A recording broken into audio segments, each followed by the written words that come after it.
Silakan damu atas pelayanannya. Haleluya. Amin. Iya. Puji Tuhan. Saya melihat peristiwa ini seperti apa yang seringkali saya dengan Pak Komer lakukan buat anak-anak, buat Sandra, Gerson, dan Lovely. Kami punya waktu sendiri, kemudian saya bertanya sama mereka, menurut kalian Bunda ini seperti apa? Saya mendengar apa yang mereka bicarakan, segala unek-unek. Tapi kadang-kadang mereka tidak kasih tahu. Mereka diam. Mereka diam, saya tahu itu ada sesuatu yang sudah menyakiti mereka. Yang kedua, kalau si Lovely, dia memang orang yang polos dan beritahukan semuanya. Dia hanya beritahukan mama jahat, mama nakal. Saya tahu itu Tuhan pakai dia, itu amarah yang sementara dia pendam. Dan tadi juga saya tahu itu Roh Kudus yang menjamah. Iya, saya sebagai orang tua, saya kamu mama. Jadi mau marah, ya datang marah di sini. Saya lihat sesuatu yang tidak baik, ya saya bicara. Tapi supaya kita maju dalam Tuhan. Amin. Iya. Jadi punya mama sendiri, jadi mau marah ya tidak apa-apa. Semua baik. Tuhan mau kita sama-sama maju di dalam Tuhan. Kita memenangkan banyak orang bagi kemuliaan Tuhan. Amin. Jadi lihat jemaat kita yang hari ini tidak datang, Ibu Leno. Ya, kalau nanti bisa dijemput. Saya sudah berapa kali sudah pergi, tetapi saya sebagai gembala tidak langsung katakan mari datang ke gereja. Saya tahu mereka sudah ada di gereja lain. Jadi saya hanya hadir sebagai doa saja. Dan biarkan Tuhan yang menggerakkan ya. Tetapi waktu kami melakukan kegiatan PWKI, beliau masih tetap mengaku saya jemaat Bethesda Ministry Bandarakan Buaya. Nah, itu bagi saya tertekan sekali karena saya berkata, mobil sudah tidak ada. Tidak mungkin motor ini jemput ke sana, jemput ke sini, dan lari ke sana itu kembali lagi ibadah selesai. Kalau dulu mobil ada, ya saya tidak tunggu jemaat, saya langsung jemput sana sini. Tapi ya satu hal kita semua mau belajar dari kesalahan. Amin. Ya, gembala tidak bisa tergantung sendiri, harus dibutuh jemaat. Ya, maka pelayanan itu akan berhasil. Iya, puji Tuhan, mari sama-sama tidak lambat. Kita baca firman Tuhan. Ya, kita mulai juga tadi sudah 9:30 lebih. Iya, mari sama-sama kita baca juga Wahyu pasal 19 ayat 13.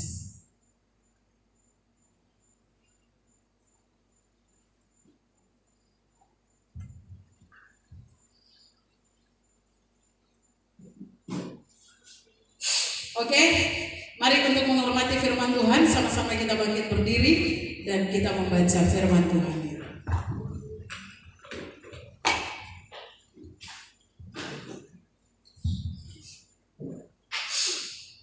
Wahyu pasal 19 ayat yang ke-13. Sama-sama kita baca. 1, 2, 3.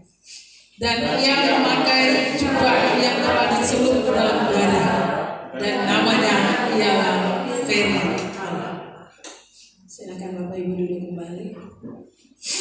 Di dalam versi yang sama dikatakan bahwa dan matanya bagaikan nyala api, di atas kepalanya terdapat banyak mahkota, dan padanya ada tertulis satu nama yang tidak diketahui oleh seorang pun kecuali ia sendiri. Dalam ayat 13 berkata bahwa dia adalah Firman Allah.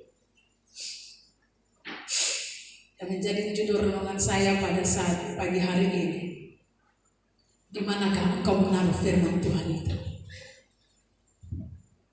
Amin. Di manakah engkau menaruh firman Tuhan itu? Iya, minta maaf. Ini semua keluar terus ya. Tidak sopan juga ya, tarik ingus di depan Jumat. Minta maaf ya.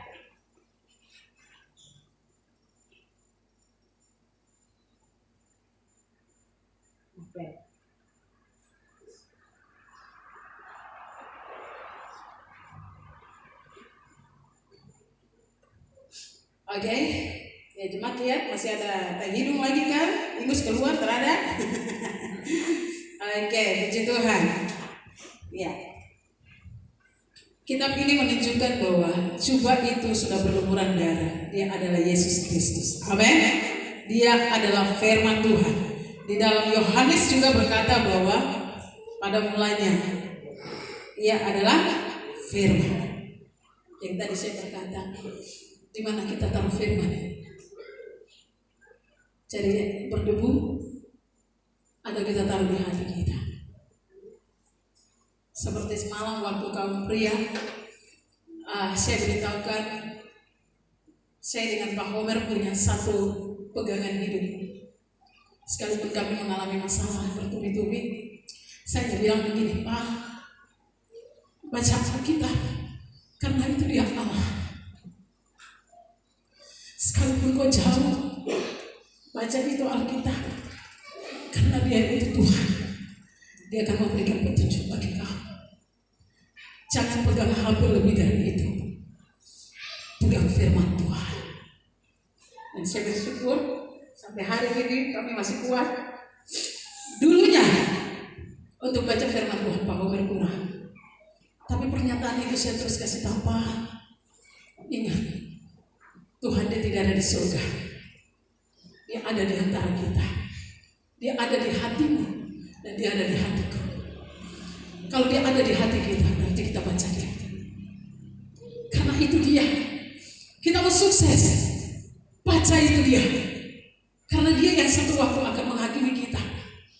Kalau kita meletakkan dia begitu saja, kita tidak mempedulikan dia, satu waktu dia akan membuat kita susah.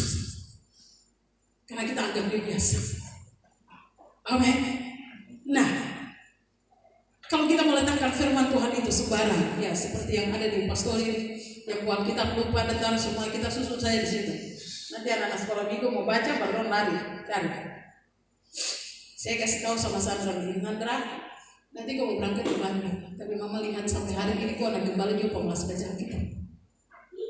Tapi saya berdoa satu waktu, kau ada di perantauan dan kau akan rasakan nasihat orang tua hari ini kau abaikan.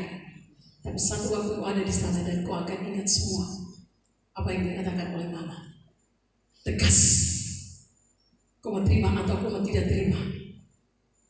Tapi satu waktu kau akan rasa sebenarnya apa yang mama bicara itu. Firman Tuhan ini Allah. Firman Tuhan berkata bahwa dia tidak taruh di ujung gunung atau di dasar laut.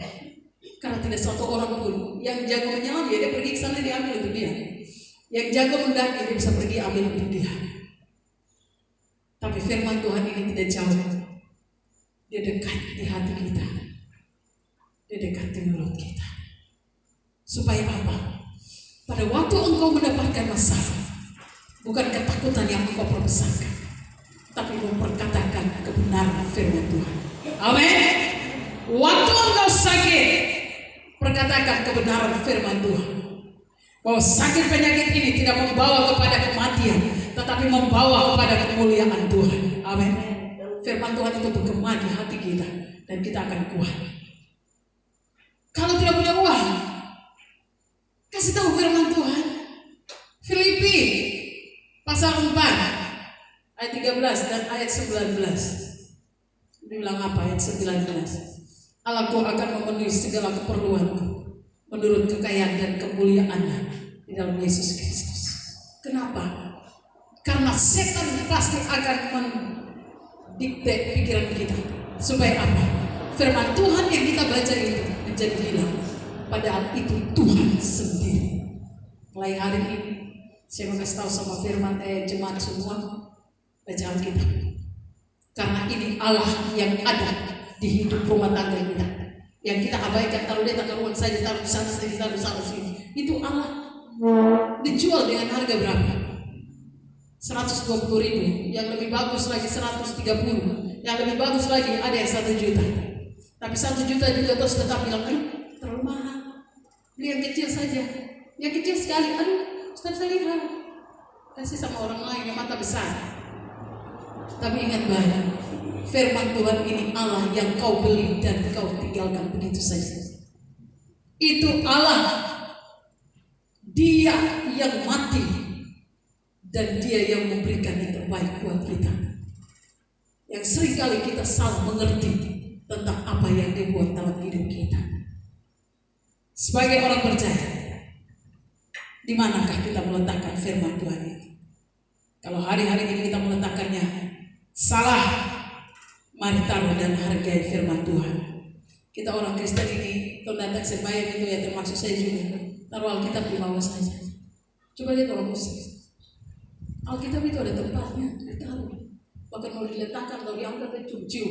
Kita, dalam nama Yesus, injakakan lagi, darah Yesus diinjak. Orang muslim, ini Alkitab diinjak saja dong, bakal luar biasa. Kita, tak apa-apa. Lupa, jangan ketinggal. Tapi kalau HP lupa, Tuhan Yesus 60 lebih. Kembali cepat-cepat. Tadi ada di sini. Jadi mari Bapak Ibu, Alkitab ini ada di HP. Kalau WiFi ada di depan bunyi, mari. Di dunia Alkitab menawarkan ada banyak versi Alkitab. Anda mau tahu berkhotbah, cari di YouTube. Anda bisa tahu berkhotbah. Jangan lihat cari harga baju berapa, harga lipstick berapa, ini online-nya tanggal berapa, jadi temponya tanggal berapa. Firman Tuhan ingat, ya, saling mengingatkan satu sama lain. Tapi yang tidak baca, saya percaya bahwa orang-orang yang tidak tahu baca itu mereka dengan firman Tuhan dan melakukan itu, sungguh-sungguh datang duduk dengar saja. Tapi mereka taruh di hati, lakukan sungguh-sungguh. Dibandingkan dengan orang yang tahu baca segala macam, ini sudah luar biasa. Kadang-kadang kita abaikan. Alkitab selama tinggal saja yang baru.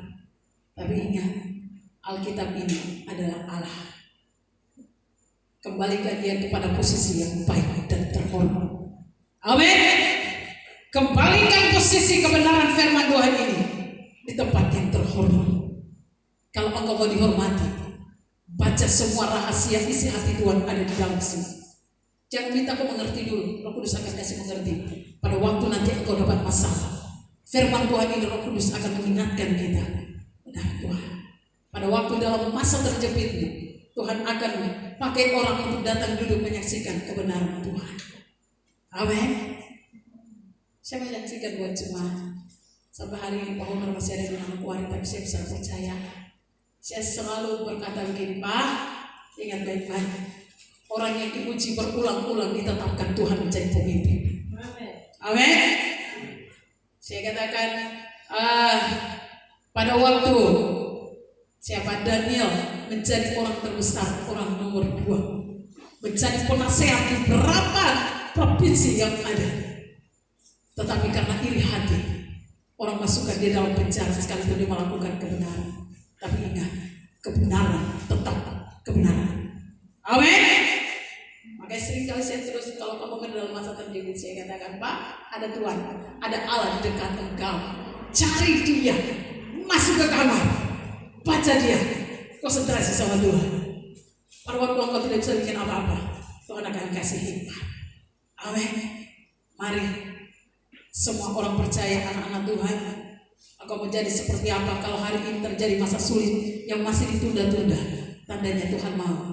Mungkin perhatian kita terlalu banyak di HP dan yang lain, tidak ke firman Tuhan. Tapi coba alihkan perhatian kita yang kurang baik ini kepada firman Tuhan. 1 hari saja, jangan 1 hari. Firman Tuhan bilang, renungkanlah Taurat itu siang dan malam. Karena dari pagi hari, kecuali kalau kita sudah buat, kita punya schedule-nya. Ada orang-orang yang sibuk sekali, sudah buat schedule sebelum malam dia tidur. Jam sekian bangun, dia lakukan saat teduh, dia baca Alkitab, kemudian dia lakukan ini, jam sekian dia makan, masak, segala macam, langsung pergi ke kantor, jam sekian dia harus kerjakan ini, selesai, dia harus pergi ke sini, bikin ini, ke sana, kembali, jam sekian dia harus bikin ini, itu schedule yang tinggi. Tapi kita anak-anak Tuhan, Kalau semua sampai tidak ada waktu dengan Tuhan, betapa berdosanya kita. Amin. Kalau tidak bisa baca, putar lagu-lagu rohani, putar firman Tuhan. Zaman sekarang untuk penginjilan ada satu teman, mereka penginjilan di bawah tanah. Mereka pakai tape kecil, itu semua mulai dari kejadian sampai keluar, semua renungan 24 jam, putar dari malam sampai pagi sampai malam, kecuali kalau mati langsung cas akan, karena dia pakai cas HP. Dengar, betapa enak sekali kalau dengar firman Tuhan sambil kerja. Wah, dengar baik, karena setiap anak Tuhan akan dibawa kepada masa terjepit.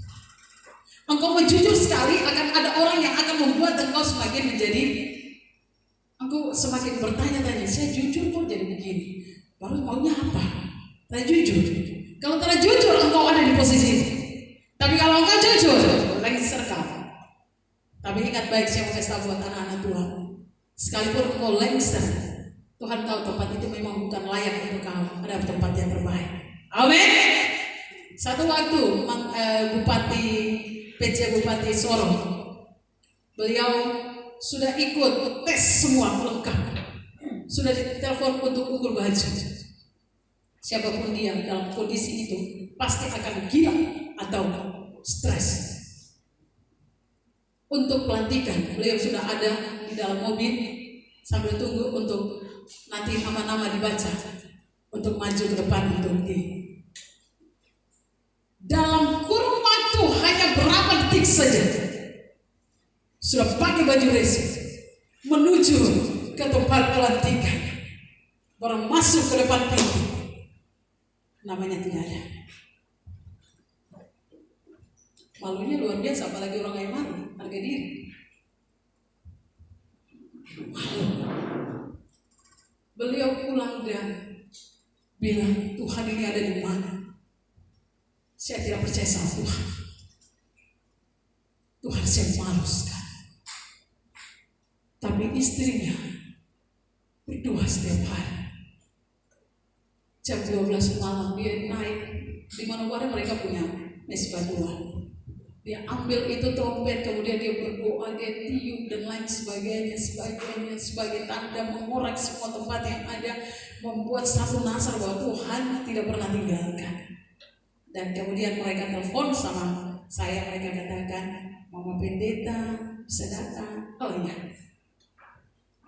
saya datang sama mereka, kemudian saya katakan begini, karena kami sudah dekat, saya bilang, kakak berdua, saya tahu masalah yang kami alami. Saya tidak tahu masalah seperti apa.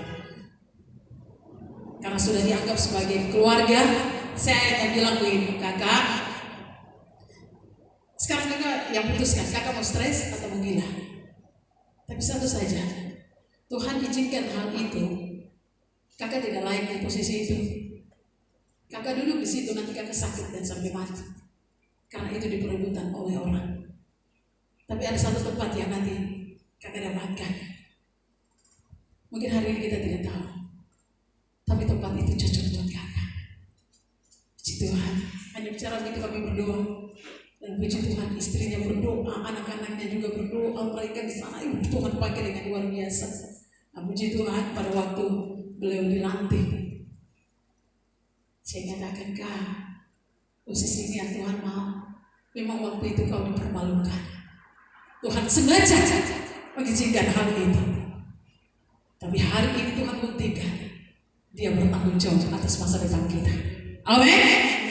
Dia bertanggung jawab. Jadi ingat baik, kalau kadang-kadang Dia berbicara lewat badai yang tidak pernah kita inginkan, kembali ke firman Tuhan ini, baca dia, renungkan dia, karena engkau punya kekuatan. Amin. Hanya satu saja, taruh firman Tuhan di bagian mana? Di otak semua orang akan berkata, saya pintar, saya teologia. Bukan bicara masalah teologia, bicara masalah hati kita dengan Tuhan. Amin. Kalau fokus hati kita sama Tuhan, firman Tuhan ini engkau jadikan sebagai gaya hidupmu. Orang mau pilih kau di sini, orang mau bilang kau tidak apa-apa, orang mau bilang dia tidak layak, tapi bagi Tuhan saat dia angkat, engkau hanya berkata, Tuhan, terima kasih. Amin. Saya lihat Pak Homer selama ini urus honorer. Lu pikir Pak Homer itu pejabat? Saya bilang tidak, sama. Levelnya sama semua. Tidak, dia pejabat kamu. Sama. Tapi apa? Tuhan kasih sesuatu. Hikmah.